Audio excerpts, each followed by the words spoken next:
Okey, dan seterusnya kita nak berbual juga dengan ini tetamu kita ni yang mana dia di kemuncak karirnya dia membuat keputusan untuk teruskan pelajaran di peringkat master di talian ketika ini iaitu Najwa Latif. Assalamualaikum. Assalamualaikum. Waalaikumsalam. Waalaikumsalam. Sihat Najwa? Hai. Alhamdulillah saya sihat. Okey, kita nak bercerita topik kita hari ini. Mungkin Najwa pun dah ikuti daripada awal siaran wanita hari ini. Najwa sendiri dikabarkan di waktu kemuncak kerjaya dah jadi orang yang sangat hebat dalam dunia muzik, tiba-tiba hilang.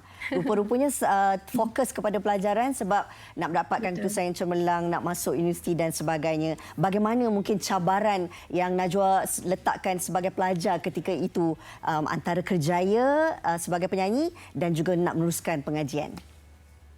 Okey, antara cabaran saya rasa untuk membuat pilihan itu pun adalah satu cabaran. Sebab kita waktu itu Wawa umur 17 tahun, 16 tahun. And then kita dah alhamdulillah dapat belajar untuk pegang duit.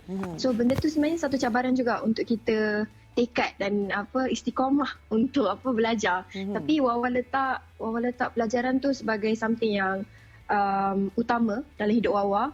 Dan sebab ibu Wawa dia dah letak syarat, dia cakap Najwa Latif ke tak Najwa Latif ke nak degree. Okey.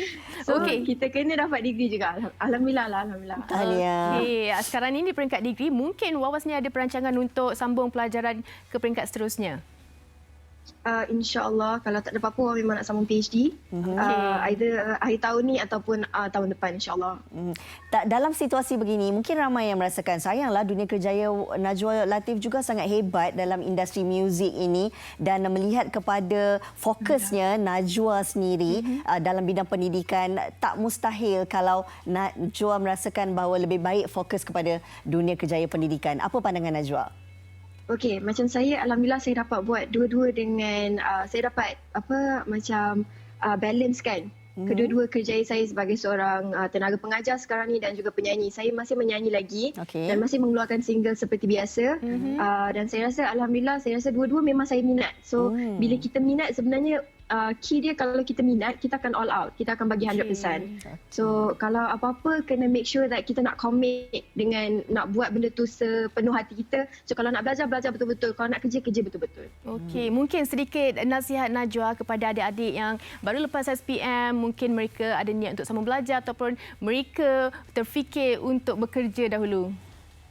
Okey, kepada adik-adik yang ingin melanjutkan pelajaran, make sure belajar apa yang kita minat dan selepas tu kena sentiasa berbincang dengan ahli keluarga juga, kena dapatkan pendapat mereka juga. Dan kalau ada yang nak bekerja, sebab kita semua ada situasi yang berbeza-beza kan, ada yang financially unstable. Jadi tak ada masalah untuk kita bekerja sebab bila kita bekerja ni kita dapat experience. So sebenarnya kalau kita kerja dulu ke, belajar dulu ke, kita menang sama je. Kita menang dari segi ilmu. Kalau kita bekerja pun kita dapat ilmu juga. So sama je sebenarnya. Dan bagaimana sendiri mungkin Najwa boleh kongsikan. Kadang-kadang mereka ni ada dalam kalangan yang berniat awal untuk bekerja tapi akhirnya bila dah ada pendapatan sendiri, dah ada aset sendiri ni meletakkan pendidikan itu nombor 2. Pandangan Najwa? Okey, sebab tu saya ada mention tadi awal, kita perlu ada keutamaan dalam hidup kita. So kalau kita rasa bekerja tu adalah something yang kita suka, tapi in order untuk kita maju ke hadapan, kita perlu melanjutkan pelajaran juga. So kena letaklah keutamaan kita dekat mana. Tapi kalau dia rasa dia happy dengan bekerja sebegitu, alhamdulillah untuk dia. Tapi kalau dia rasa melanjutkan pelajaran tu akan mampu mengubah masa depan dia, so lanjutkan pelajaran sebab pelajaran ni sebenarnya dapat membantu kita sebab kita tak tahu masa akan datang macam mana kan. So pelajaran ni adalah backup plan kita, permanent plan kita sebenarnya. Setuju sangat-sangat Najwa. Itu dia tadi pandangan daripada Najwa Latif. Terima kasih Najwa bersama kami. Terima kasih. Jaga diri ya. Stay safe juga. Baik, Assalamualaikum. Waalaikumsalam. Itu Najwa, di mana minat itu penting untuk membawa kita ke satu tempat yang mungkin masa depan kita juga. Dan kalau kita lihat sebenarnya bila ada minat dan juga memastikan perlunya ada pendidikan, kita sendiri akan tahu bagaimana kita nak bahagikan masa antara dunia yang kita minat dengan dunia pendidikan. Semuanya memang terpulang kepada diri kita sendiri. Okey, kami nak kongsikan banyak lagi sebenarnya, tapi kita nak berhenti rehat seketika. Kembali lagi selepas ini.